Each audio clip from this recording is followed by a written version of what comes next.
at the building. Shots had been heard.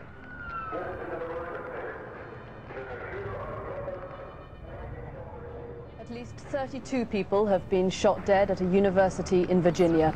It's the worst mass shooting at a campus in American history. I think there's a lot of concern on campus in the wake of Virginia Tech and the shooting in northern Illinois that campuses aren't as safe as they used to be. The gun dealer who sold one of the 2 guns used in the Virginia Tech shootings was on the campus Thursday night. Eric Thompson spoke in support of a campaign to allow concealed weapons on college campuses. There's still time for 21 people to get shot in that classroom by a guy with 2 handguns and a shotgun. A gun or not. It is about the student's right to symbolic speech.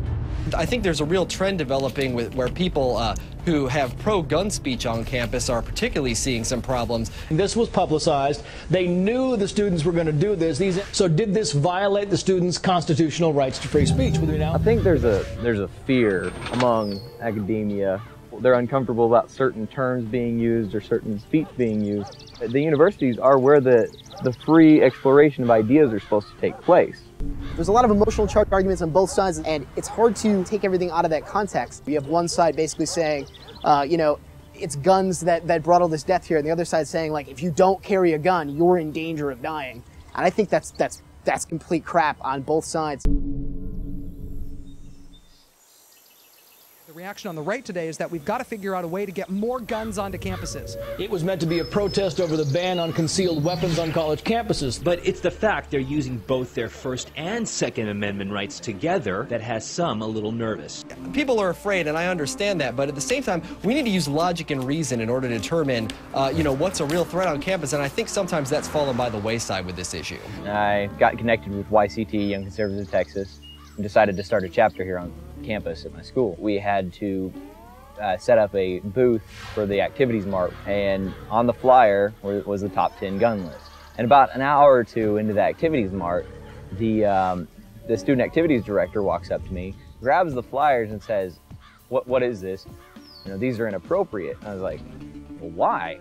I said, well, I can pass these out, you know, First Amendment right, I have freedom of speech. She didn't agree. The meeting didn't go well, obviously.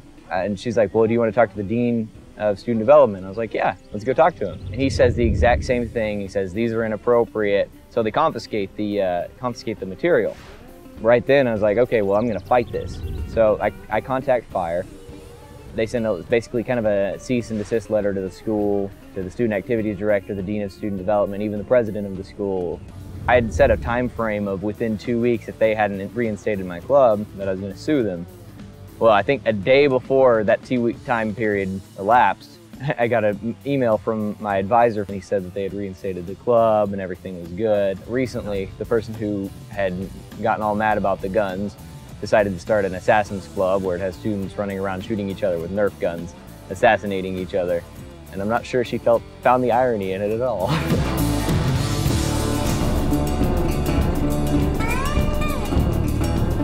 You mentioned Students for Concealed Carry on campus. They have an empty holster protest that their groups like to have. One community college in Texas simply banned the empty holster protest, saying that, you know, it was not appropriate speech for a college campus. Well, they're both very important. I'm kind of partial to the First Amendment. Why the first over the second? Just because it just suits me better.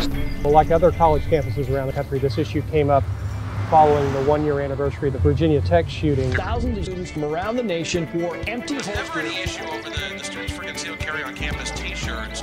As I understand it, though, okay. Now, what about the aspect that we heard from Mr. Garcia, that these empty holsters somehow were a problem, that they made students afraid or fearful, and that those students, their opinions had to be taken into consideration? Well, there's a difference between true threats and simply feeling threatened. I joined the organization Students for Concealed Carry on Campus at UTA, and then I started attending school here the next semester when we typically have our April empty holster protest. The ideal behind it was that people would walk up to you and be like, why are you carrying an empty holster? And then you would explain to them about how the campus does not allow you to carry a gun here and stuff like that. But that assumes that most students are already in favor of people doing that, and I don't think they are. There was another student before Clayton Smith. There was Brent Polis, and there was also John Comstock. Then Clayton Smith last November came on the scene and tried again to apply for a permit. Tarrant County College denied the empty holster protest and told them they could only protest in a designated free speech zone, and they could not wear their holsters. They could only hand out leaflets. This was the designated free speech zone that TCC was trying to restrict us to. This little concrete box over here that we were supposed to have our protest in. He went on to say not just concerned, but in essence wanting to manage the discussion. I mean, how on earth is this consistent with the First Amendment? So we figured that the only way that we were going to be able to change their policy was through some kind of legal action. The ACLU became involved in hopes of trying to stave off this case going to trial in January. I mean, is this a common attitude to have on college campuses? Do you run into this a lot? Sadly, we do run into this a lot. The idea that people need to be protected from the speech of other people by the university rather than letting social consequences take their course. If that's his idea of free speech, then he just has the principle wrong and he has the law wrong. In March, Judge Means ruled that they were violating free speech and that the empty holster protests could go forward. I mean, he talked about the need to provide security at the free speech. We can't have disagreements anymore. We have to have security around. If you don't have anyone challenging your ideas, if you don't have any kind of competition, then your ideas are going to become weaker.